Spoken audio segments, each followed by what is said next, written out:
Olá, estamos aqui novamente com aquelas nossas palestras espíritas e hoje eu tenho a alegria de ter aqui conosco o nosso companheiro Helder, que já é um amigo do canal. Eu vou passar a palavra para o Helder, ele vai se apresentar para a turma, para quem ainda não o conhece, vai dizer sobre o que ele vai falar hoje, nós vamos aguardar. Um grande abraço. Helder, querido, bem-vindo. A casa é sua, como sempre.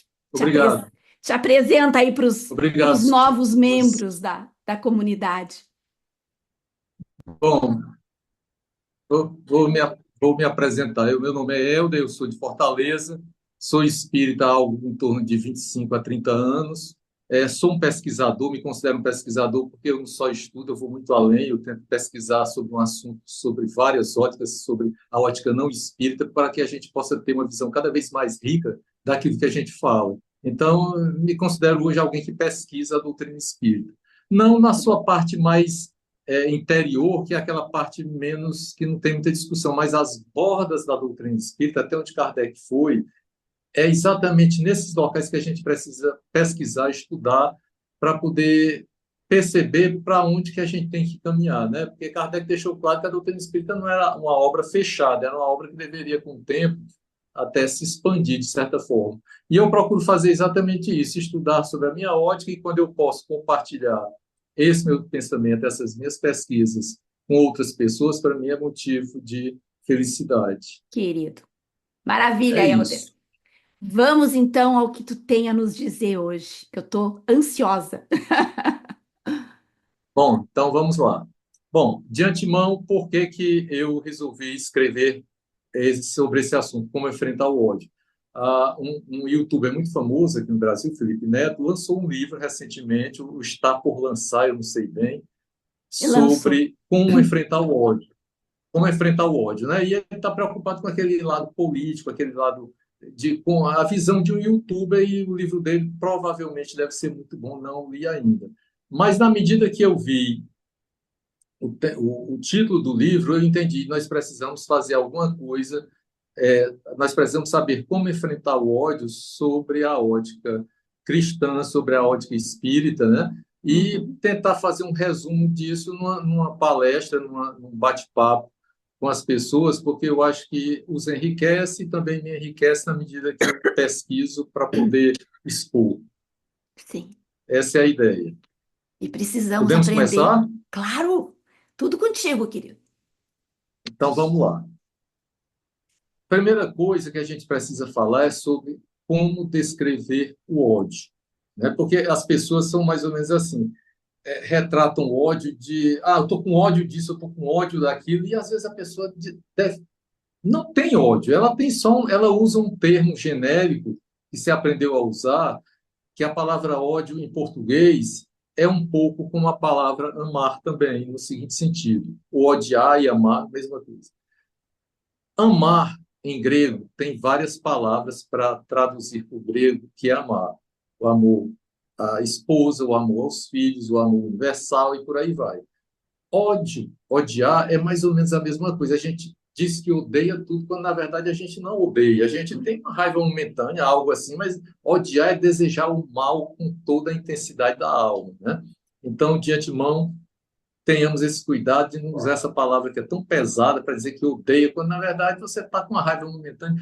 Exemplo, alguém te pisou o pé, Sim. pisou o dedo e doeu, aí você ficou com raiva, mas ali não representa um ódio, você jamais vai desejar o mal daquela pessoa porque ela eventualmente pisou no teu pé. Aquilo não é ódio. O ódio é algo muito mais profundo que sai de dentro da gente, e se a gente realmente tem ódio, a gente tem que realmente aproveitar esse momento agora dessa palestra e prestar um pouco de atenção para ver se a gente não está caindo em algumas ciladas do não ódio, porque muita coisa verdadeiramente não é ódio. Então, assim, as pessoas chamam o quê de ódio? Raiva, nojo, e causado por quê? Por crença ou um julgamento que a pessoa faz. Uhum. Aí a gente está começando a falar de ódio, quando aquela coisa se remete a crenças, a julgamentos que a gente faz assim com muita raiva, aí a gente está começando a ter uma sementezinha de ódio dentro do coração. E é nesse sentido que a gente tem que começar a prestar atenção. É como o livro até diz assim, é como um estado de excitação, de fixação no odiado e de desejos de vingança. Olha, se você está com raiva porque odiando porque o teu livro rasgou a capa ou alguma coisa desse tipo, isso não é ódio, isso é um momento de você externou ali uma raiva momentânea, mas isso não é ódio. O ódio normalmente é uma aversão profunda causada por medo ou raiva. Se você for para a conotação política aqui no país, o que é que se injeta nas pessoas? Medo. Aí, a Medo. partir do medo, as pessoas têm ódio. Uhum. Porque as pessoas estão com medo de serem afetadas de alguma forma por algo que elas não conhecem, pelo E desconhecido. preconceito, né, Helder? Medo, Preconceito, preconceito. preconceito também. Então, vamos falar agora um pouquinho sobre formas e tipos de ódio, né? Eu já falei para vocês do ódio temporário, o ódio resultado do fanatismo, esse é verdadeiramente um ódio É, enraizado na pessoa, e o ódio resultado da inveja, também é algo que nós precisamos estar atentos. A inveja é algo assim que eu já estudei um pouco sobre a inveja e é algo assim muito significativo. Eu já vi pessoas que não invejam aquilo que a outra tem, não. Eles invejam a própria pessoa, eles gostariam de ser aquela pessoa que é uhum. invejada. É algo muito mais profundo, muito mais doentio. E se a gente está numa situação dessa, a gente também tem que estar, nós temos que estar atentos, se somos espíritas, então devemos ter um cuidado adicional, e lá na frente a gente vai entrar mais a fundo na doutrina espírita. Falemos agora de crimes de ódio, né, que é muito comum a gente ver isso nos meios de comunicação. E quais são os crimes de ódio mais comuns aqui no Brasil? É feminicídio, xenofobia, racismo, intolerância religiosa, homofobia, coisas dessa ordem. E são praticados contra uma pessoa por ela pertencer a uma determinada etnia, cor, religião, origem, orientação sexual, identidade de gênero, seja lá o que for. É mais uma situação. Normalmente, os crimes de ódio estão associados a isso do ponto de vista legal no nosso país. Sentimento de ódio. Eu estou descrevendo tudo que eu peço dizer, tudo que É as pessoas importante. falam. Eu estou com sentimento de ódio. Depois a gente faz o fechamento disso aí. No dicionário, ele é definido como uma antipatia ou aversão. Trata-se de um sentimento negativo em que se deseja o mal ao sujeito. Ora, a gente vai ver depois lá no Homem de Bem, ou dentro de qualquer parte da doutrina espírita, que desejar o mal a alguém é algo que não é, acima de tudo, cristão, né? Continuando aqui na nossa explanação, a gente vai falar um pouquinho agora de cultura do ódio. Perdão. Pois não, não, tranquilo. A cultura do ódio. Existe um escritor israelense chamado Amos Oz. O cara é fantástico, é um pacifista, fundador do movimento Paz e Agora, alguém muito, muito, muito preparado e muito longe da ideia de sionismo, tá certo? Então, é alguém que Sim. a gente pode usar como referencial. O Amos Oz ele diz o seguinte: o fanático acredita que pode salvar o outro, libertando pela conversão, impondo-lhe a sua verdade, que é a única verdade.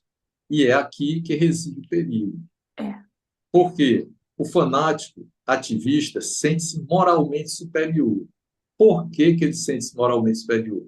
Porque ele reivindica um acesso privilegiado à verdade. Eu nunca me esqueço, eu estava conversando com uma pessoa da linha política do último presidente, do anterior, e a gente falava sobre um golpe que tinha sido dado na Caixa de Previdência da Caixa Econômica Federal, onde eu trabalho. E Ah, sabia-se perfeitamente a origem, os autores, era ministro do governo anterior. E eu disse: olha, esse ministro aí é responsável pelo que está acontecendo. Aí, imediatamente, a criatura me respondeu dizendo assim: é não, que ele me respondeu no meu WhatsApp e me disse que é assim, assim, assim, assado. Quer dizer, a pessoa está completamente fechada numa bolha sim. de WhatsApp, achando que toda a verdade vem daquela origem que Do ele grupo. tem. As O outras grupo. pessoas realmente não são portadores da verdade exclusivamente. É uma situação realmente é o que eu digo, é de fanatismo. A gente até falou em uma outra oportunidade sobre a questão desse tipo de obsessão que deixa a pessoa completamente desorientada, né? Sim.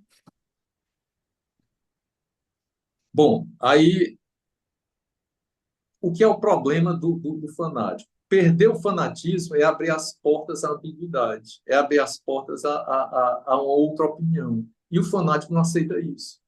O fanático é É. fechado na opinião e ele tem medo de que alguém o ponha à prova expondo uma outra forma de pensar. Isso o abala profundamente, porque normalmente ele é profundamente fraco em sua intimidade, no sentido de a sua estrutura de personalidade é muito fraca. E o que é que acontece? Ele se sente abalado e a ideia dele imediatamente é agredir, porque assim ele se Uhum. sente é, em igualdade com aquela pessoa que está falando algo muito mais profundo do que ele próprio tem a capacidade de pensar. Como se ele usasse o E ódio para se defender, né, Helder? isso. Né? Ele diz ainda assim, o Amos Oz, que eu gostei demais desse cara, achei ele fantástico. Ele é muito bom. A cultura do ódio é surda, ela acontece sem que, não precisa ser divulgado verbalmente, só através de comandos nos meios de comunicação, comandos um canto e outro, e a pessoa vai alimentando aquele ódio a cada dia que passa. Bom, do Amos Oz, que eu separei para vocês aprenderem um pouquinho sobre ele, é mais ou menos isso aí, né? E agora a gente vai chegar um pouquinho nos evangelhos. Vamos chegar nos evangelhos, vamos ultrapassar os evangelhos, entrar um pouco nos livros de Kardec, e aí a gente depois faz um fechamento sobre o assunto. O que é que diz nos evangelhos? Eu vou dizer para vocês o que é que diz e como é que deve ser a interpretação do que é dito segundo o próprio Kardec ou segundo um outro autor, normalmente muito mais preparado do que todos nós juntos para falar sobre o assunto. Está lá em Mateus, capítulo 5. Aprendestes que foi dito: amareis o vosso próximo e odiareis os vossos inimigos. Eu, porém, vos digo: amai os vossos inimigos, fazei o bem aos que vos odeiam, e orai pelos que vos perseguem e caluniam, a fim de serdes filhos do vosso Pai. Bom, isso está lá em Mateus. Aí a gente, obviamente, nós devemos amar os nossos inimigos, mas nós precisamos entender o que é amar os nossos inimigos. Senão, essa afirmação cria em nós uma perplexidade que nós nos sentimos incapazes de amar o inimigo, porque amar o inimigo nós entendemos, aí vem o sentido da palavra amar. O que é o sentido da palavra amar? Nesse momento, óbvio que a gente vai ver, vai aproveitar esse momento que a gente está tendo aqui para explicar isso aí, para a gente não ficar mais com aquele peso na consciência de dizer eu não consigo amar o meu inimigo, né? Isso é uma coisa que tolhe a gente mesmo e a gente se sente, puxa vida, será que eu sou incapaz? Será que eu sou tão pouco cristão assim que eu não consigo amar meu inimigo? E será que tem gente que consegue, né? Vejamos. Vamos lá para Lucas, capítulo 6. Ele diz assim: se amardes aos que vos amam, que mérito há nisso? Pois também os pecadores amam aos que os amam. E se fizerdes bem aos que vos fazem bem, que mérito há nisso? Também os pecadores fazem o mesmo. Né? Até mesmo na mediúnica, aquele espírito que chega numa condição muito, muito difícil, muito, muito raivoso, muito cheio de ódio, se você tocar no nome da mãe dele, normalmente ele ama a mãe dele. Né? Uhum. Então, mesmo a pessoa, por pior que seja, por mais má que seja, ele ama alguém, ele tem um carinho especial por aquela pessoa e ele é capaz de fazer o bem, pelo menos, àquela pessoa. Aí é onde Lucas pergunta se fazer isso aí até os maus fazem. O que é que nós, de fato, precisamos fazer para que nós estejamos de acordo com o Cristo? Kardec diz logo assim para a gente: há um equívoco no tocante ao sentido da palavra amar. Isso é Uhum. palavra de Kardec. Não pretendeu Jesus assim falando que cada um de nós tenha para com o seu inimigo a ternura que dispensa a um irmão ou amigo. A ternura pressupõe confiança. Ora, ninguém pode depositar confiança numa pessoa sabendo que esta lhe quer mal. É óbvio, né? Como é que eu Sim. vou conviver Uhum. de braços dados com alguém que me deseja o mal profundamente. O que é que normalmente a gente deseja numa hora dessa? Estar afastado dessa pessoa. É uma atitude de defesa, uma atitude de sobrevivência, até do ponto de vista energético, que a gente vai ver daqui a pouco. E Kardec continua e diz assim: a diversidade na maneira de sentir a um amigo ou um inimigo, nessas duas circunstâncias, as do inimigo e inimigo, dessas duas circunstâncias diferentes, resulta mesmo de uma lei física, a da assimilação e da repulsão dos fluidos. A gente sente repulsão por uma pessoa que nos Sim, deseja o mal. a gente quer a distância. O pensamento malévolo, o pensamento malévolo determina uma corrente fluídica que impressiona penosamente. O pensamento benévolo nos envolve num agradável eflúvio. Então, Kardec já deixa claro que eu já tirei, a essa altura, se eu estivesse lendo pela primeira vez, eu já tinha me aliviado um pouco daquela sensação Sim, de não conseguir amar o inimigo. E de ter repulsa. É natural.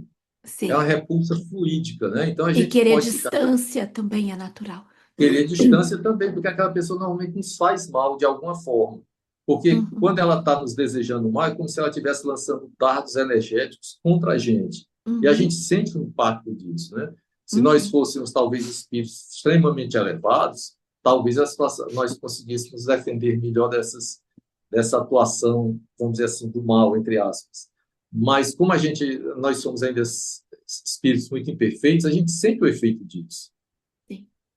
Continuando com Kardec, ele diz assim: amar os inimigos é dois pontos, tá? Não lhes guardar ódio, nem rancor, nem desejos de vingança. É perdoar-lhes sem pensamento oculto. Te dou perdão, mas eu te pego, né? Não é isso. É realmente perdoar, né? Sem pensamento oculto e sem condições, o mal que nos causem. Então, ele já está nos ensinando aí, delineando para a gente uma posição confortável para a gente tratar essa questão de quem nos odeia, né? Como é que a gente Uhum. enfrenta o ódio das outras pessoas? E podemos Obviamente, ainda manter distância, né? e podemos mesmo Não, assim manter distância, uhum, não exatamente, porque desejando ódio. convém, convém. Convém. Voltando lá para o Evangelho, está escrito assim: se alguém lhe bater uma face, apresentar-lhe também a outra. Isso foi Jesus que disse. Aí eu pergunto, será que nós devemos entender ao pé da letra o que está escrito? Vamos lá, o que é que Kardec nos diz? Se o ensinamento fosse seguido literalmente, a consequência seria que os maus nada temeriam. Se não colocarmos um freio às suas agressões, logo todos os bons seriam suas vítimas. Não é Uhum. verdade? Até o próprio instinto de conservação, que é uma lei da natureza, diz que não se deve desistir da vida sem luta. Então eu vou simplesmente, bate, bate, bate, bate. Não precisa ser fisicamente, não, porque há pessoas que sabem bater várias vezes sem ser através de um soco. Sabem tentar destruir outra pessoa de formas variadas, né? Nessa história, Jesus não quis proibir a defesa. Jesus não quis proibir que você se defendesse, e sim condenar a vingança. Uhum. Se alguém te ataca, você se defende. Já aconteceu lá no passado, agora eu vou me vingar? Isso não. Uhum. Você já sobreviveu àquele ataque. Vingança não é algo cristão. Jesus quis dizer que não se deve pagar o mal com o mal. É isso que Jesus quer dizer com as palavras dele. Não se paga o mal com o mal. Agora, se defender do mal, aí é a obrigação nossa por um instinto de conservação. Eu faço agora para vocês a seguinte pergunta: deve-se enfrentar o ódio alheio através da vingança? Óbvio que não, né? Eu praticamente já respondi. A vingança é um sinal de inferioridade dos homens e não de superioridade. Lá no passado medieval se tinha a ideia de que quem se vingava era alguém corajoso. Não é. É um sinal de inferioridade humana. Sentimento que nunca deve vibrar no coração daqueles que se proclamam espíritas. Essa é a ideia. A história do olho por E olho, dente assim, por dente, né, Helder? Do Antigo é, Testamento. do Antigo Testamento. Isso foi totalmente reformulado. Cristo veio exatamente para reformular Para essa questão. isso, Ninguém pode, exatamente. nós não podemos querer nos guiar pelo Velho Testamento como se nós estivéssemos há mais de 2.000 anos, quase 3.000 anos atrás. Isso não faz o menor sentido Uhum. nos dias de hoje. Nós estamos em pleno terceiro milênio e a gente espera que as pessoas aprendam a refletir e compreender melhor essas mensagens. Daí a razão da importância da doutrina espírita, porque ela vem exatamente tentar clarear, colocar luz sobre algumas coisas que estão na Bíblia e que às vezes são difíceis de entender realmente. É tanto que se você diz amar o vosso inimigo, o que é isso?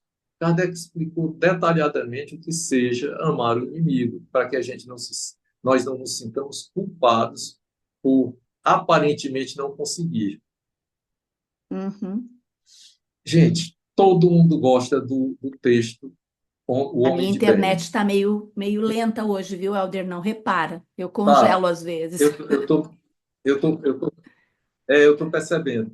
É. Mas aqui, pelo menos o meu Não, a quadro tua tá tá ok. perfeita. Uhum. Bom, então, O Homem de Bem, eu não imagino. Eu fiz uma reforma geral aqui em casa com respeito à internet, agora estou com internet boa, então não É, tenho mais nós isso. estamos com Antes a um minha também temporal. congelava bastante, hoje já está mais. O Rio Grande do Sul tem uma condição muito especial de, de, Sim, de tá chovendo clima que demais de afeta muito a novo. É. internet. Uhum. Pronto.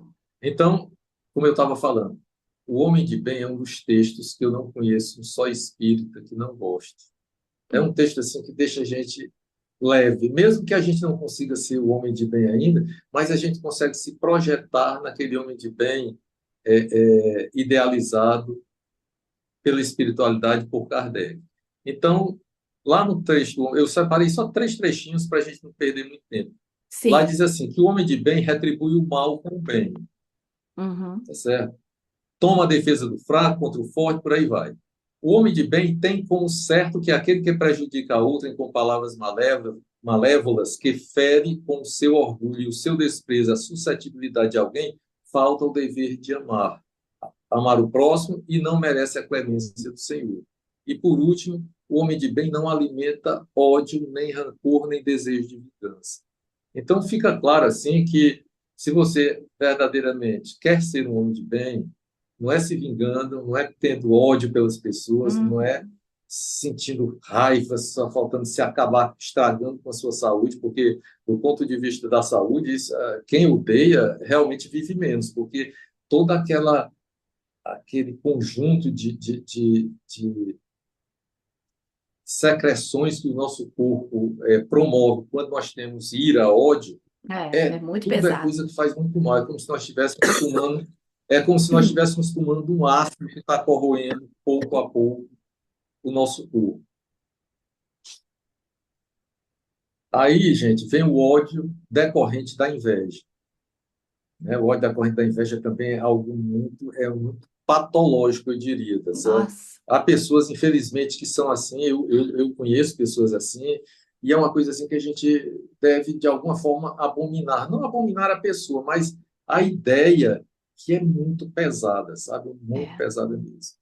E alguns Ai. autores se manifestam sobre o assunto, né?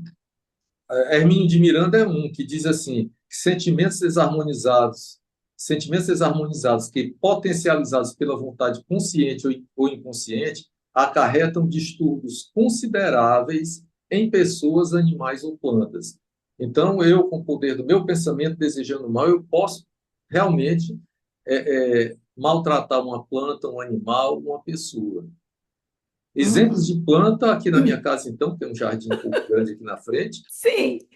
Eu Eu já também vi já uma tive. pessoa chegou aqui, murchou a planta. Eu, uma vez trabalhando, eu me tornei gerente, assim, certo grau de relevância na Caixa em um determinado momento, e a pessoa que se encarregou, ia ser minha secretária, colocou um vaso com uma determinada planta na porta. Eu recebi algumas visitas. Quando foi no outro dia, a planta estava murcha. Aí nós fomos, Tadinho. eu como engenheiro fui a fundo. Eu digo, não, vamos investigar. A planta ontem estava linda. Quando a gente foi ver, a raiz estava completamente apodrecida. E a Credo, que gente tirou a triste. planta da areia para verificar o que é que tinha acontecido. A planta apodreceu por completo, de um dia para o outro, Credo, que a triste. raiz. E E os não teve bichinhos, jeito, a gente os ninguém bichinhos também conseguia ficam doentes. recuperar. Os animais ficam doentes e por aí vai. É. O Ney Prieto Pérez, que é um autor muito considerado pela Federação Espírita Brasileira, diz o seguinte: a vibração que o invejoso emite possui tão forte envolvimento negativo que, ao atingir alguém desprotegido e desprevenido, pode provocar vários males. Certo? Não vou citar outros aqui, porque a gente ficar dentro de um tempo razoável e a nossa conversa não ficar tão longa. Mas, assim, é uma coisa que vários estudiosos já comprovaram, tá certo? Não há como. Há um autor também, o Jacob Mello, aqui, que é aqui de Natal, perto de Natal, aqui no Rio Grande do Norte. Ele diz assim no livro dele, Cure-se, cure pelos passes. Ele diz, da parte de quem o sofre, falando de mal-olhado, quebranto, essas coisas. A gente chama aqui no Nordeste, às vezes, quebranto. Né? Sim, quebranto. Da, Aqui também da fala. parte de quem o sofre, trata-se da absorção de uma carga fluídica a qual contamina ou mesmo congestiona um ou mais centros vitais importantes, gerando a falência dos mesmos, terminando por transferir a mazela para os órgãos físicos. Começa É. a nível perispiritual, a nível de chakras, e depois se transfere para o corpo físico através de uma doença em algum órgão. Então, da parte de quem realiza, é a emissão de uma carga fluídica muito densa, dirigida de forma intencional ou não, que pode ser também não intencional, às vezes a pessoa nem sabe, dirigido a pessoas, plantas e ou animais. A Uhum. mesma referência, o mesmo foco que o outro autor teve também. Aí a gente diz, será que isso é só coisa da agora? Ou lá no passado, lá no Velho Testamento também já tem alguma anotação que diga respeito a isso? Gente, tem também. O homem é que tem evoluído muito pouco. Daí é que a gente precisa ir lá no livro do profeta Ezequiel, capítulo 13, ele diz assim: E diga-lhes que o Senhor Deus diz o seguinte: ai de vocês, pois a fim de terem poder sobre a vida dos outros, vocês fazem benzeduras, no caso magias, em pulseiras. Eles faziam a, a, a, a magia numa Ah, pulseira para que quem usasse a pulseira adoecesse, passasse mal, né? Isso é meu um Deus. Isso é ódio. velho, né? Isso é antigo no ser É, humano. em magias em pulseiras para todos. E preparam véus também, véus enfeitiçados para pessoas de todas as idades. Para quando a pessoa cobrisse a cabeça, aí pronto, né? Se aquele véu estava imantado com aquela Meu magia, Deus. era mesmo para deixar a pessoa com a espinhela caída, né? Mas Ai, vamos falar de coisas boas. A gente ouve muito, eu sim, acredito que no Rio Grande do Sul e a maior parte do Brasil deve ser parecido, vocês devem ter ouvido falar de benzeduras, né? Uma benzedeira. É aquela sim. pessoa que normalmente faz uma oração, a criança está ali triste, alguém visitou, achou muito lindo, aconteceu alguma coisa, aí, ou então mesmo uma pessoa idosa, ou a gente, qualquer um de nós, Emmanuel fala alguma coisa para a gente sobre isso. E ele diz lá no livro Consolador que as chamadas benzeduras, tão comuns no ambiente popular, sempre que empregadas na caridade, são expressões humildes do passe regenerador. É o Então, passe, né? o que a benzedeira faz é Hum, literalmente um passe sim. regenerador. É comum ao médium, e aqui é um detalhe, é comum ao médium, vocês devem ter visto isso, e eu coloquei aqui, mas é uma colocação minha. Eu participei muitos anos de mediúnica, e às vezes o médium recebia um espírito realmente.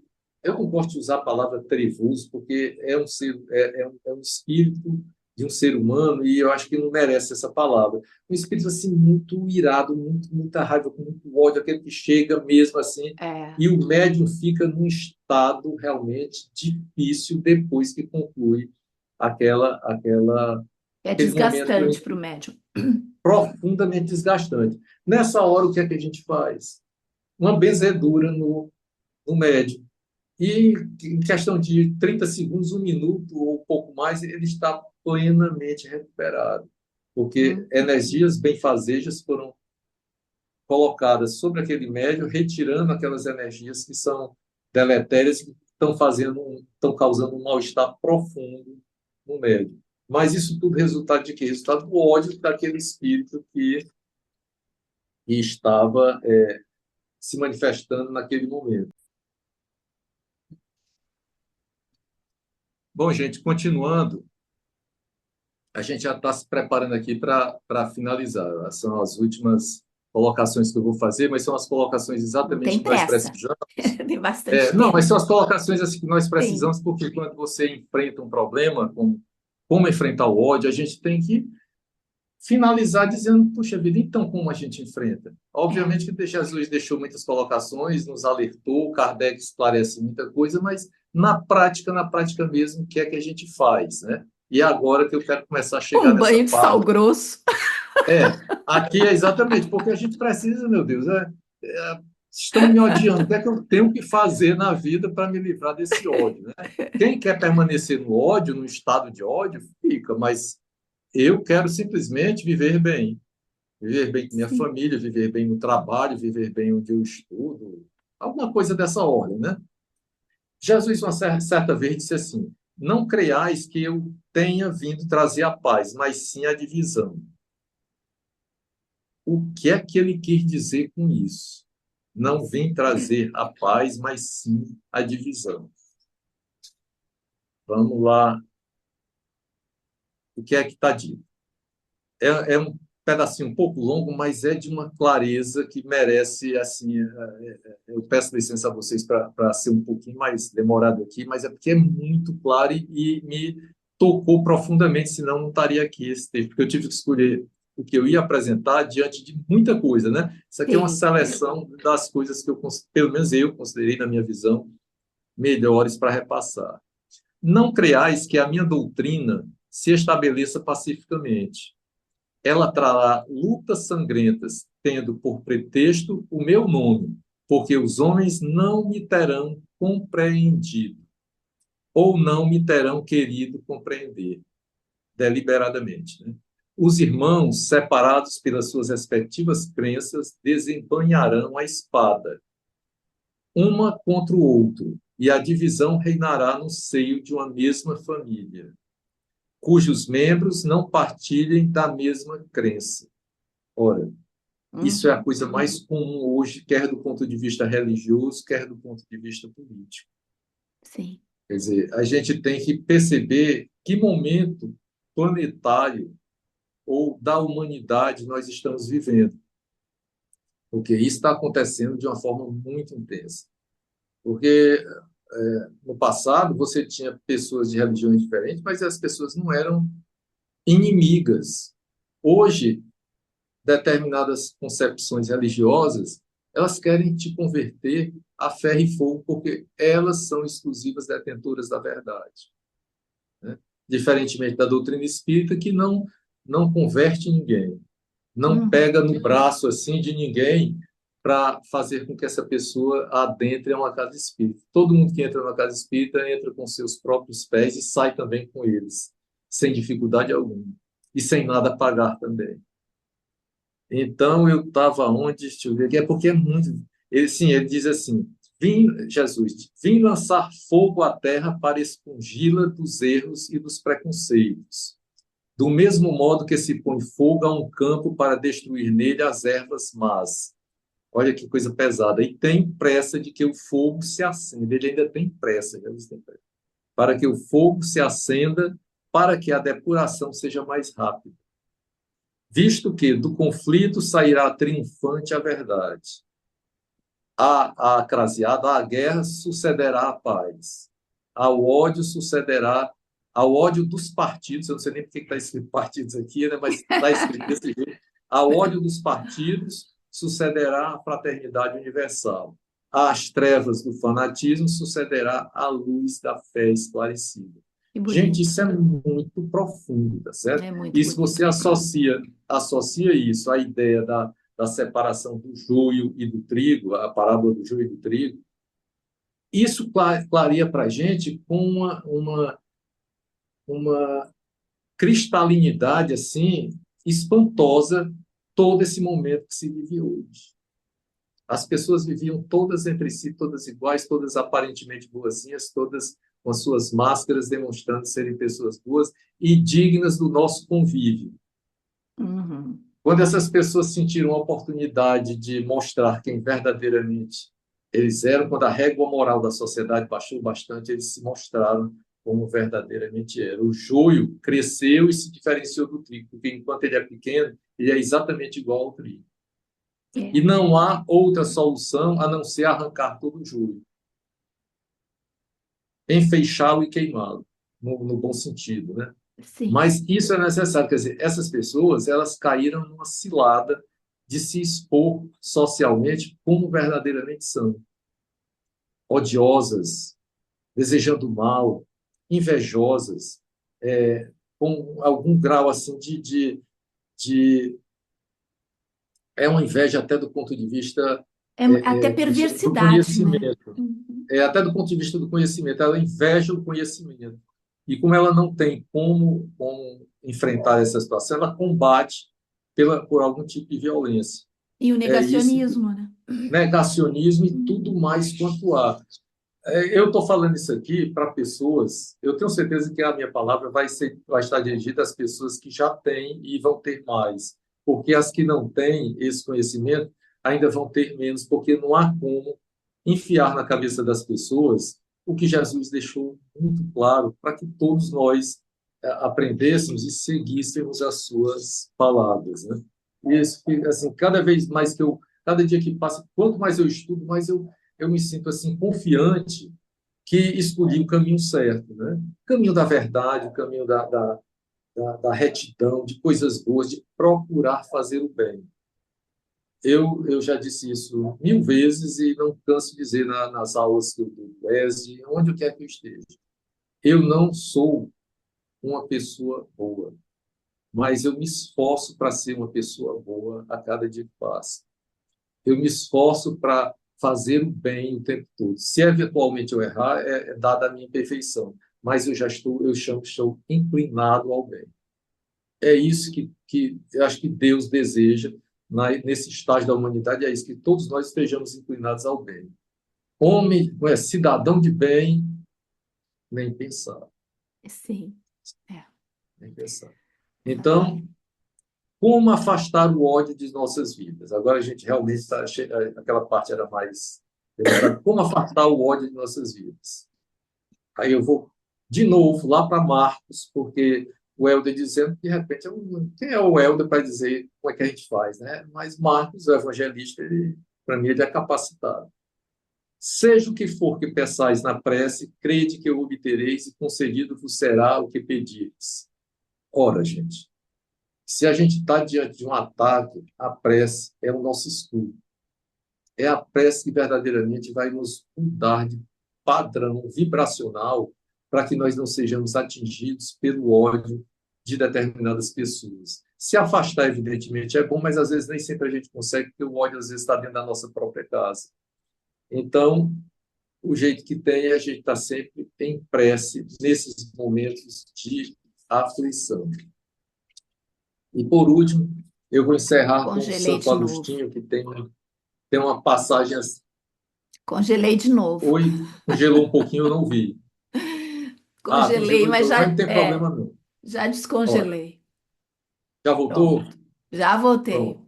A prece é. Bom, então estamos encerrando com Santo Agostinho, que eu achei assim essa colocação que ele fez, brilhante, que está no capítulo 27 do Evangelho segundo o Espiritismo.